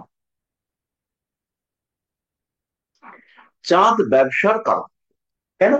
কারণ চাঁদ কমিউনিকেট করে, চাঁদ গুড রিলেশনশিপ মেনটেন করে, চাঁদ হচ্ছে সার্ভিস প্রোভাইডার, পরিষেবা নির্দেশ করে। তাহলে এই ক্ষেত্রে চন্দ্রকেও ব্যবসার অন্যতম কারিগর বা প্রভাবক হিসেবে আমরা ধরবো। প্রশ্ন হলো, চন্দ্র কি ধরনের ব্যবসা দিয়ে থাকে? চন্দ্রের ব্যবসা প্রচুর। প্রথমেই হচ্ছে কি লিকুইড, জল, কোল্ড ড্রিঙ্কস, দুধ, মুদিখানা, ডাক্তারখানা, হায়া সেন্টার। ডাক্তারখানা মানে এখন অনেক রকম ক্লিনিক তৈরি হয়েছে যেখানে অনেক ডাক্তাররা এসে বসেন, এবং সেই সমস্ত ডাক্তারদের চেম্বার, সেখানে তারা দেখেন লোকজনকে এবং দেখে সেখানে ওষুধের দোকান টোকান এই সমস্ত চলে। তো এই যে পুরো সিস্টেমটা, এখানে বৃহস্পতি শুক্র চন্দ্র তিনজনকেই দরকার। তার সঙ্গে সঙ্গে বুধ বা অন্যান্য গ্রহকেও দরকার, কিন্তু বৃহস্পতি শুক্র চন্দ্র এরা যে লেভেলের হিলিং দেবে, এরা যে লেভেলের নার্সিং দেবে, সেটা অন্য গ্রহরা কিন্তু দিতে পারবে না। চন্দ্রের একটা খুব ভালো ব্যবসা হচ্ছে আয়া সেন্টার। আরেকটা ভালো ব্যবসা হচ্ছে কেরোসিন তেলের ব্যবসা। এগুলো ছাড়াও হোমিওপ্যাথি ওষুধ, মোবাইল রিচার্জের দোকান, কারণ মোবাইলটা মানে হচ্ছে কি কমিউনিকেশন তৈরি হবে, মোবাইল রিচার্জের দোকান, জলের ব্যবসা যেটা আমরা বললাম ইতিমধ্যেই। নেক্সট হচ্ছে কি ইন্টারনেটের ব্যবসা। ইন্টারনেটের মাধ্যমে আমরা কমিউনিকেট করে থাকি, তো এই কমিউনিকেশন বাড়িয়ে তোলার জন্য ইন্টারনেটের ব্যবসা, এটা চন্দ্র দিয়ে থাকেন। মাছের ব্যবসা, তো আজকেই সন্ধ্যাবেলা আমরা একজন মানুষকে দেখলাম, তো তিনি মাছের ব্যবসা করেন এবং তার চন্দ্র নিচস্থ। তাহলে মাছের ব্যবসা করে উনি দেখছেন যে আমার বুদ্ধি, আমার চিন্তার ব্যবসায় লোকের প্রচুর প্রফিট হচ্ছে, কিন্তু সেখানে আমার প্রফিট হচ্ছে জিরো। পেট্রোলের ব্যবসা, তারপরে হচ্ছে পেট্রোল মানে যে কোনো জ্বালানি তেল, তার ব্যবসা।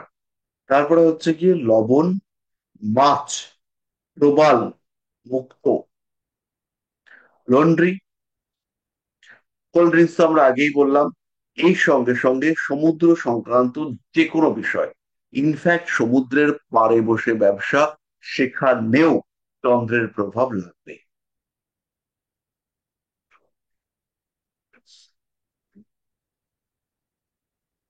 তাহলে এই পয়েন্টগুলো আপনাদেরকে একটু লিখে নিতে হবে, এবং কোথায় কোথায় কোন কোন গ্রহের প্রভাব কাজে লাগবে, এগুলোকে ভালো করে বুঝে নেওয়ার চেষ্টা এটা করতে হবে। নেক্সট হচ্ছে রবি। রবির ব্যবসা কিন্তু অনেক কম, অনেক গোটা। রবি বড় ধরনের ব্যবসাকে নির্দেশ করে। এটা বড় ধরনের নার্সিং হোম হতে পারে, এমন কোন ব্যবসা যে ব্যবসাতে ম্যান পাওয়ার হ্যান্ডলিং করা হয়।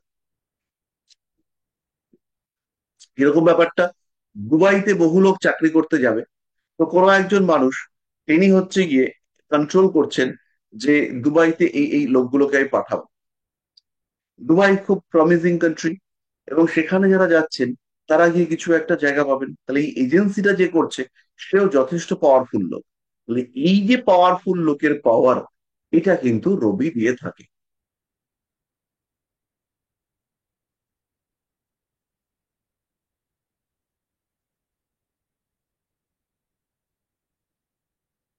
কোনো ব্যবসা যখন ম্যাসিভ হয়ে যায়, ম্যাসিভ মানে বড় কনস্ট্রাকশনের ব্যবসা। দু একদিন আগে আমি একটা ভদ্রলোকের চার্ট দেখছিলাম, তার হচ্ছে স্কুল বানানোর ব্যবসা আছে, তিনি বিভিন্ন রকম স্কুল বানিয়েছেন। মানে তার অনেকগুলো স্কুল আছে। এবার এই যে স্কুল আছে, এগুলো বড় বড় স্কুল, একটা ফ্র্যাঞ্চাইজি আছে, বাকি সবগুলো নিজের ব্র্যান্ড। মানে অ্যাকচুয়ালি উনি প্রথমে ফ্র্যাঞ্চাইজিটা নিলেন, গিয়ে ব্যবসাটা শিখলেন, ব্যবসাটা শিখবার পরে সেই ব্যবসাকে নিজের মতো করে তৈরি করলেন। ফলে প্রথম একটা ফ্র্যাঞ্চাইজি, তারপরের যে স্কুলগুলো রয়েছে সেগুলো টোটালটাই নিজের ব্র্যান্ড, নিজের মায়ের নামে স্কুল করছেন।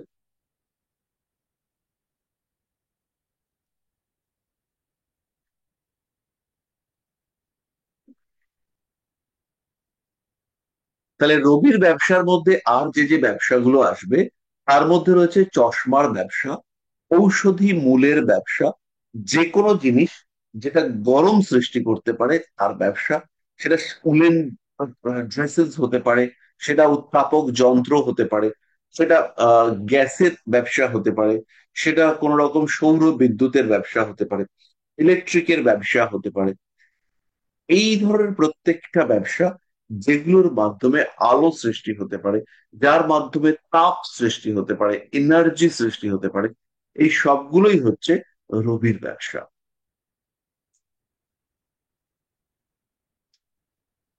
যে কোনো রকম পারিবারিক ব্যবসা, পিতার সহযোগিতায় কোনো ব্যবসা, এই ব্যবসাগুলো কিন্তু অবশ্যই রবির দ্বারা নিয়ন্ত্রিত। রবি পারিবারিক ব্যবসার প্রতি নির্ভরশীলতাকে ইন্ডিকেট করে।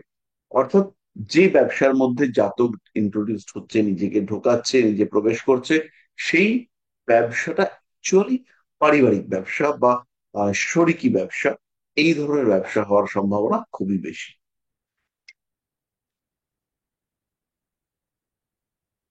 এগুলো ছাড়াও সোলার প্যানেল, এনার্জি সোর্স, এগুলোর ব্যবসা, ব্যাটারির ব্যবসা, এই প্রত্যেকটা জায়গাতেই কিন্তু আমরা রবিকে পাবো কমপ্লিটলি অথবা পার্শিয়াল। যেমন ব্যাটারির ব্যবসাতে আমরা শুক্র মঙ্গলকেও পাবো, কিন্তু তার সঙ্গে রবিকেও পাবো, এবং রবি এখানে প্রমিজিং। শুক্র স্পেশালি মঙ্গল এই ব্যবসার ক্ষেত্রে ভীষণ অ্যাক্টিভ। শুক্র কেমিক্যাল রিয়াকশন দেয়, মঙ্গল সে হচ্ছে গিয়ে কেমিক্যাল রিয়াকশন রেজাল্ট এনার্জি এটাকে দেয়। ফলে আমরা অবশ্যই এখানে রবিকে একজন নির্দেশক হিসেবে রাখতে পারছি। এরপরে আমাদের রয়েছে মঙ্গল। মঙ্গল ব্যবসার ক্ষেত্রে ভীষণ ভীষণ অ্যাক্টিভ। মঙ্গল কি ব্যবসা দিল বড় কথা না, মঙ্গল ব্যবসা দিচ্ছে, যা খুশি ব্যবসা দিক মঙ্গল।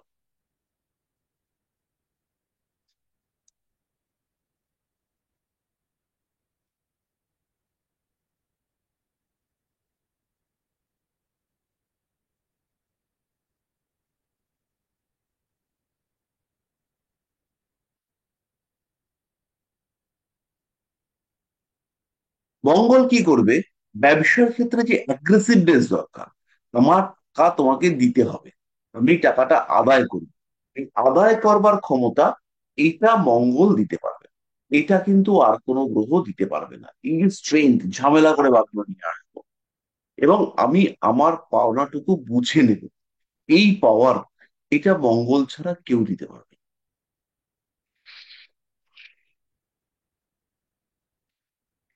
তাহলে মঙ্গলকে ভীষণভাবে দরকার। এছাড়াও মঙ্গলের প্রচুর ব্যবসা রয়েছে।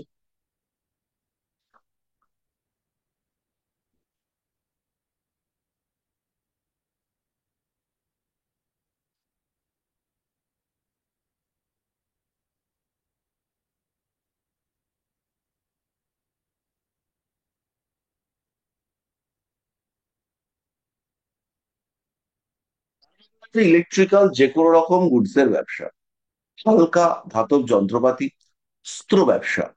অস্ত্র ব্যবসা কিন্তু টোটালটাই মঙ্গলের কন্ট্রোলে, এবং যখন কোনো দেশ অস্ত্র ব্যবসা করে তখন সেখানে রবি এবং মঙ্গল এসে প্রবেশ করে। জেরক্স মেশিন, বাজির ব্যবসা, বাজি, হাওয়াই বাজি বা ওই রং মশাল বা যেগুলো বাজিগুলো আমাদের বাজারে বিক্রি হয় বিভিন্ন পুজোর সময়,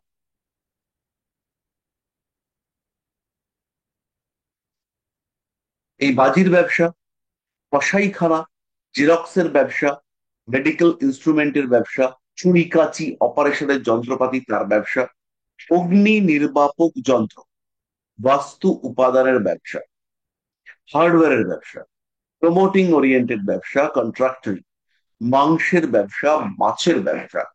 একটা ব্যবসা আছে সেখানে মানুষজন শান দেয়, ধার দিয়ে দেয়, যে কোনো যন্ত্রপাতিকে ব্যবহারযোগ্য করে তোলার ব্যবসা। বাইকের সার্ভিস সেন্টার, বাইকের সার্ভিস সেন্টার যেখানে বাইক বা হাই স্পিড ভেহিকলকে মেরামত করা হয়, সেটা মঙ্গলের কন্ট্রোলে।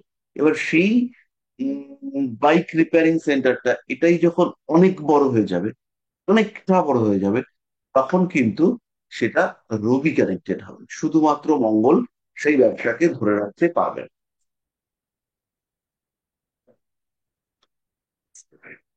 Promoting, building material supply, hardware, electrical goods, ah এই সমস্ত কিছু কিন্তু মঙ্গলের সঙ্গে কানেক্টেড।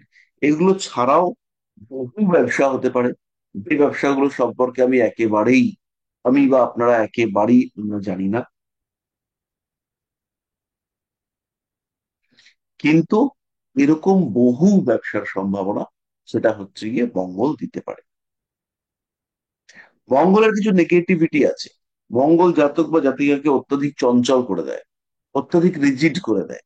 লগ্ন বা রাশিতে যদি মঙ্গল থাকে বা সপ্তমে যদি মঙ্গল থাকে, সে কিন্তু মারাত্মক রিজিট করে দেওয়ার চেষ্টা অবশ্যই করে থাকে।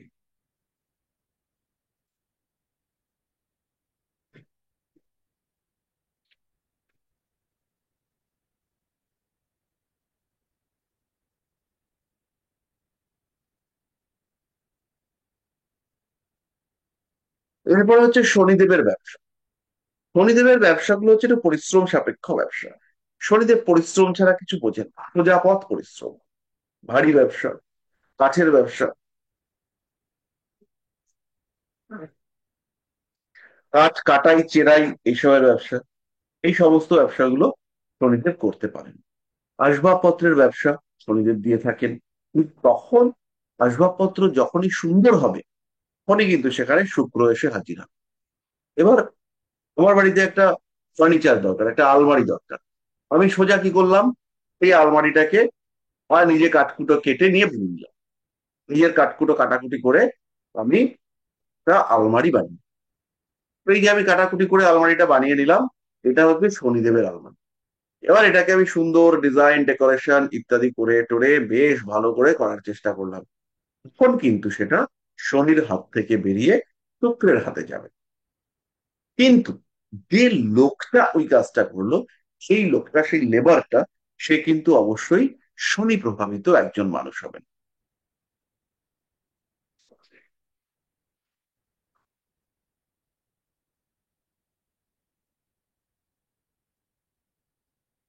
পরিষ্কার হলো মোটামুটি বিষয়টা? মানে এরপরে হচ্ছে ভারী মেশিনারি, যাত্রীবাহী এবং পণ্যবাহী গাড়ি। যাত্রীবাহী পণ্যবাহী গাড়ি, এদেরকে শনিদেব কন্ট্রোল করেন। কিন্তু অবশ্যই মঙ্গল যদি চার্টে ভালো না থাকে, তাহলে সেই ব্যবসা দাঁড়াবে না। গাড়ি কিনছে, ভালো ড্রাইভার নেই। ধরুন রান্নার ব্যবসা, একজন একটা রেস্টুরেন্ট খুলেছে, শুক্রের ব্যবসা, কিন্তু যদি মঙ্গল ভালো না থাকে, সেই ক্ষেত্রে ওই লোকটা কোনো দিন ভালো কুক পাবে না।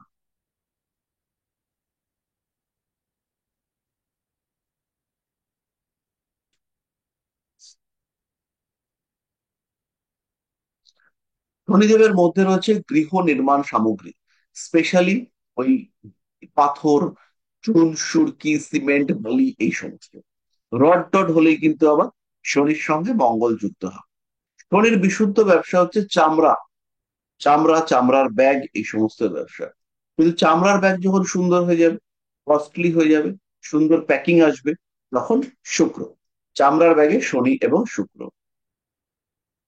পাম্পের ব্যবসা বা পাম্প সারাইয়ের ব্যবসা, এই যে জল তোলা পাম্প, কিন্তু এই পাম্প সারাইয়ের ব্যবসা বা পাম্পের ব্যবসা, এখানে চন্দ্রের একটা মৃদু সাপোর্ট দরকার আছে।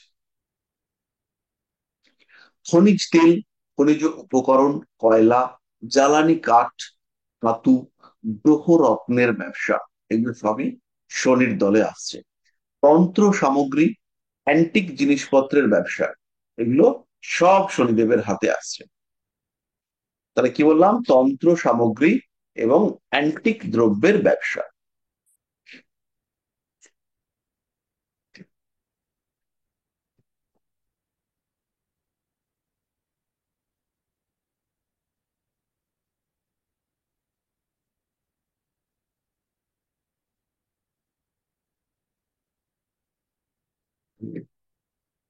ফুলের ব্যবসা, চা, পান, বিড়ি, এই সমস্ত ব্যবসা, এগুলো সবই শনিদেবের। একজন মানুষ প্রচুর পরিশ্রম করে বিশাল বড় ব্যবসা করেছে, তার ক্ষেত্রে কিন্তু রবি শনি এই দুটো গ্রহই বলবান থাকবে।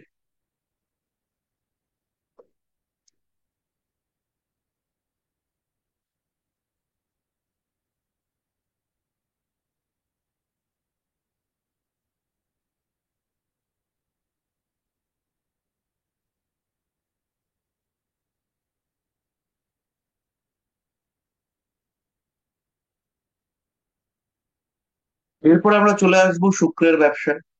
শুক্রের যত রকম সুন্দর সুন্দর জিনিস আছে, সেটা হচ্ছে গিয়ে শুক্রের ব্যবসা। ঘর সাজানোর জিনিসপত্র, সেটা শুক্রের হাতে। যত রকম মূল্যবান অলংকার, রত্ন ইত্যাদি রয়েছে, সেগুলো শুক্রের ক্ষেত্রে। যখন খনি থেকে রত্নটা বার করা হচ্ছে, যখন রত্নটা কাটিং করা হচ্ছে র রত্ন, সব শনির আন্ডারে। কিন্তু যখন আলটিমেটলি গয়না কিংবা সাজসজ্জার জিনিসপত্র কিংবা অলংকার হয়ে যাচ্ছে, তখন সেটা শুক্রের কাছে চলে যাচ্ছে। সোনার ব্যবসা, হোটেল ব্যবসা, ভালো রেস্টুরেন্টের ব্যবসা, এগুলো সবই হচ্ছে শুক্রের আন্ডারে। ফটোগ্রাফি, শপিং মল, রঙের ব্যবসা, এগুলো সবই শুক্রের গ্রিপে। যা দিয়ে সাজানো, মোবাইল ফোন, সেটা হচ্ছে শুক্রের আন্ডারে। এবার কোনো একজন মানুষ সে মোবাইল ফোন, পুরোনো মোবাইল সারিয়ে বিক্রি করে, তাহলে সে শুক্র নয়, সে শনি। যত রকম বিনোদন আছে, যত রকম পর্যটন আছে, সমস্তটাই শুক্র। সিনেমা, বিদেশি মদের ব্যবসা, এটা কিন্তু শুক্রের আন্ডারে। মদের সঙ্গে রাহুকে লাগবে, চন্দ্রকে লাগবে, কিন্তু মেইন ক্যারেক্টার, মেইন প্ল্যানেট, সেটাকে আমরা বলবো হচ্ছে গিয়ে শুক্র। বিলাসবহুল গাড়ির ব্যবসা কিংবা সাধারণ গাড়ির ব্যবসা, বা যেটা প্রাইভেট কারের ব্যবসা, সেটা পুরোটাই হচ্ছে গিয়ে শুক্রের আন্ডারে।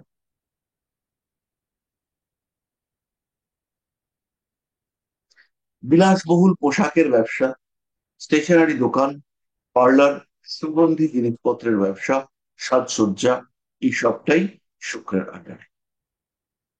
ব্যবসার ক্ষেত্রে শুক্র অহংকার সৃষ্টি করে। ব্যবসার ক্ষেত্রে শুক্র প্রচুর টাকা পয়সা দেওয়ার চেষ্টা করে, এবং যখন শুক্র প্রচুর টাকা পয়সা দেওয়ার চেষ্টা করে, সেই সময় শুক্র জাতক বা জাতিকার মধ্যে প্রচুর অহংকার সৃষ্টি করবার চেষ্টা করে। সেন্ট, পারফিউম, এই সমস্ত গুলো শুক্রের ব্যবসা। এরপর আমরা চলে আসবো বৃহস্পতির ব্যবসা। বৃহস্পতি সমস্ত রকম ওষুধপত্র, মিষ্ট দ্রব্য, প্রয়োজনীয় বস্ত্র। এই যে এখন আমি একটা সাদা জামা পরে আছি, এটা হচ্ছে গিয়ে শুক্রের বস্ত্র নয়, এই বস্ত্রটা হচ্ছে বৃহস্পতির বস্ত্র। এই বস্ত্রে বা এই এই ধরনের প্রয়োজনীয় বস্ত্র, ধুতি, খাটো কাপড়, বা যেগুলো খুব এসেনশিয়াল ড্রেস, সেই সমস্ত জায়গাতে আমরা বৃহস্পতিকে নেব। শিক্ষা সামগ্রী, ওষুধপত্র, প্রয়োজনীয় খাদ্য, শর্করা জাতীয় খাদ্য, যেমন ধান, গম, আলু, চালের, ভাতের হোটেল, রুটির দোকান, এরা সব হচ্ছে গিয়ে বৃহস্পতির ব্যবসা। দশকর্মা, ইতালি বৃহস্পতি। শেয়ার মার্কেটে ইনভেস্টমেন্ট, ওই ফাটকা নয়, ইনভেস্ট করে রেখেছি, ধীরে ধীরে টাকাটা বাড়ছে, সেটা হচ্ছে শুক্র।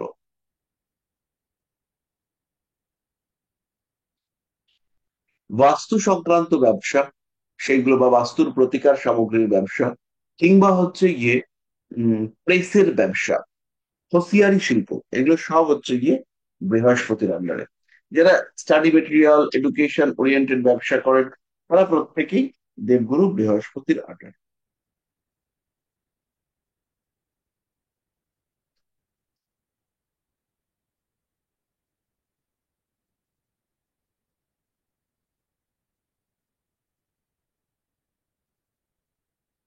তারপরে বুধ। বুধের ব্যবসা, জিনিসপত্রগুলো কম। বুধের ব্যবসা হচ্ছে চারা গাছের ব্যবসা, চা সবজির ব্যবসা, পুলিশিং ওরিয়েন্টেড ব্যবসা, নিউজ মিডিয়া, এই সমস্ত রিলেটেড ব্যবসা, সুদের ব্যবসা, হিসেব, অডিট ফার্ম, ল ফার্ম, এগুলো সবই হচ্ছে গিয়ে বুধের আন্ডারে।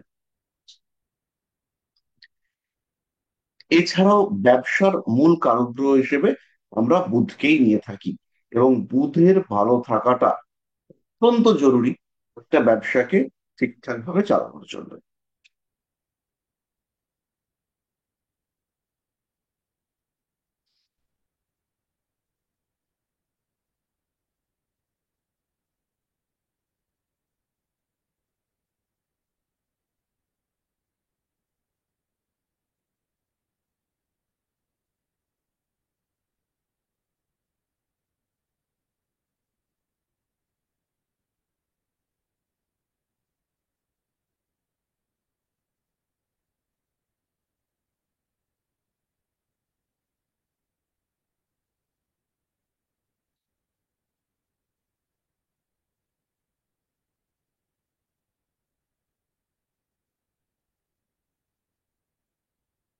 এবার হচ্ছে গিয়ে রাহু।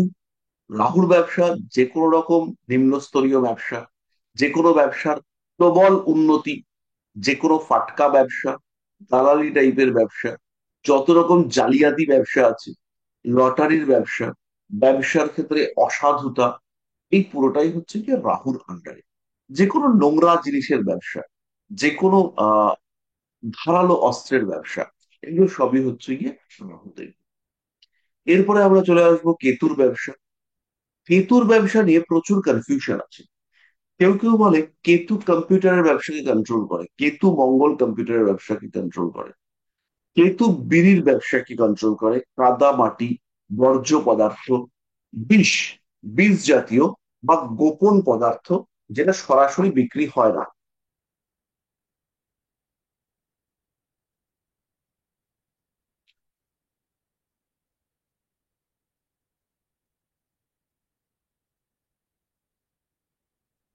বেশ কিছু পদার্থ যেগুলো ব্যান হয়ে গিয়েছে, যেগুলো আহ মানুষজন কিনবে না, গোপনে কেনা বেচা হয়, সেই সমস্ত পদার্থগুলো কেতুর আন্ডারে পড়বে। তাহলে মোটামুটি আজকে আমাদের পড়াশুনো এই পর্যন্তই।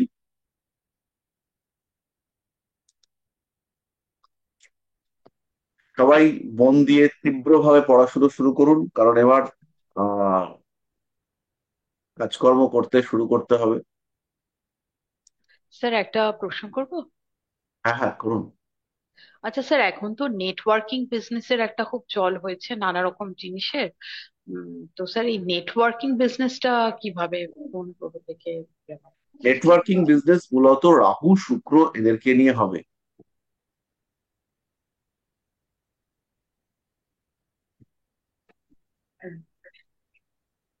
আর একটা জিনিস হচ্ছে স্যার, অনেকে স্মল ফিনান্স দিয়ে ধরুন ব্যবসা স্টার্ট করলো, তারপরে ধরুন এই স্মল ফিনান্স থেকেই আস্তে আস্তে এটা একদম ব্যাংকিং সেক্টরে চলে গেল। মানে এরকম অনেকই এখন, মানে ইন্ডিয়ান মার্কেটে এরকম অনেক ব্যাংকিং হাউস হয়ে গেছে। তো স্যার এইটা কি ধরে হয়, হয়তো কেউ ইন্ডিভিজুয়ালি এই নেটওয়ার্কিং দিয়ে স্মল ফিনান্সটা শুরু করেন, তারপরে সেটা একদম হিউজ একটা ব্যাংকের আকারে চলে যায়। যখনই হিউজ হবে তখন রাহুকে লাগবে। আর নেটওয়ার্কিং বা স্মল ফিনান্স দিয়ে যেভাবে শুরু করলো, তখন হচ্ছে গিয়ে রাহু শুক্রকে লাগবে। এবার এই যে ফিনান্সের কথাটা বললেন, এখানে বৃহস্পতিকে লাগবে। যদি একজন মানুষ থাকে তাহলে সেটা তো তার চারটা কাজ করবে। যদি একাধিক মানুষ থাকে তাদের পার্টনারশিপ, এই আমাদের যে ওভারল্যাপিং কনসেপ্ট নিয়ে পড়াশোনা করেছি বা করব, হুম হুম। এটা হচ্ছে গিয়ে খেয়াল রাখতে হবে। স্যার এখানে তো কমিউনিকেশন ইনভলভ আছে, তাহলে বুথ কেন লাগবে না? বুধও লাগবে, চন্দ্রও লাগবে। এবং এখানে সবচেয়ে বড় জিনিস হচ্ছে চরম লেভেলের হিসেব আছে, আর একটা সাংঘাতিক প্ল্যানিং আছে। তো এই চরম লেভেলের হিসেব আর সাংঘাতিক প্ল্যানিং, এই দুটো ক্ষেত্রেই বুধকে লাগবে। কিন্তু বেসিক রিকোয়ারমেন্ট যারা, সেটা হচ্ছে রাহু শুক্র বৃহস্পতি। চন্দ্রকে লাগবে, যেমন আমরা বন্ধন ব্যাংককে দেখেছি। বন্ধন তো ব্যাংক হয়েছে পরে, আগে হচ্ছে কি বন্ধন বন্ধনই ছিল। তারা হচ্ছে কি বিভিন্ন জায়গায় ঘুরে ঘুরে লোককে টাকা ধার দিত, ওই সমবায় টাইপের তৈরি করে, গোষ্ঠী তৈরি করে সেখানে হচ্ছে গিয়ে টাকা দিত। এবার এই যে সমবায় গোষ্ঠী টাইপের টাকা দিত, সেখানে শুধুমাত্র মেয়েদের টাকা দিত, কোনো পুরুষকে টাকা দিতে আমি দেখিনি। তাহলে মেয়েদেরকে যে টাকা দেবে, তাহলে এদের ব্যবসার সঙ্গে টোটালি চন্দ্রটা কানেক্টেড হতো। তো এরকমই ব্যাপারটা, বিভিন্ন গ্রহ বিভিন্ন ভাবে কানেক্টেড হতে পারে। আর স্যার বড় পার্লার বা সেলুন গুলো, এগুলো কি শুক্রর সাথে শনি লাগে? বড়, খুব বড় পার্লার যেখানে নেটওয়ার্ক আছে, সেখানে শুক্রের সঙ্গে রাহুকে রাখে, আদারওয়াইজ শুক্র একাই যথেষ্ট।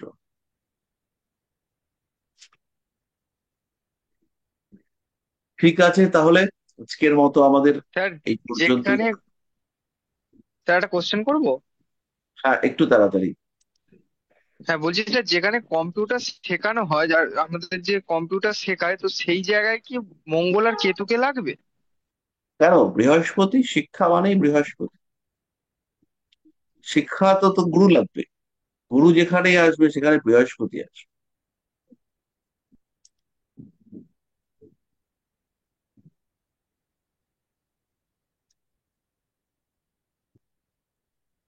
ঠিক আছে, তাহলে সবাই ইয়ে করুন, আর যা যা মনের মধ্যে প্রশ্ন আসবে স্ট্রেট গ্রুপে লিখে দিন। তাহলে শুভরাত্রি সবাইকে। Good night sir. Good night. Right sir.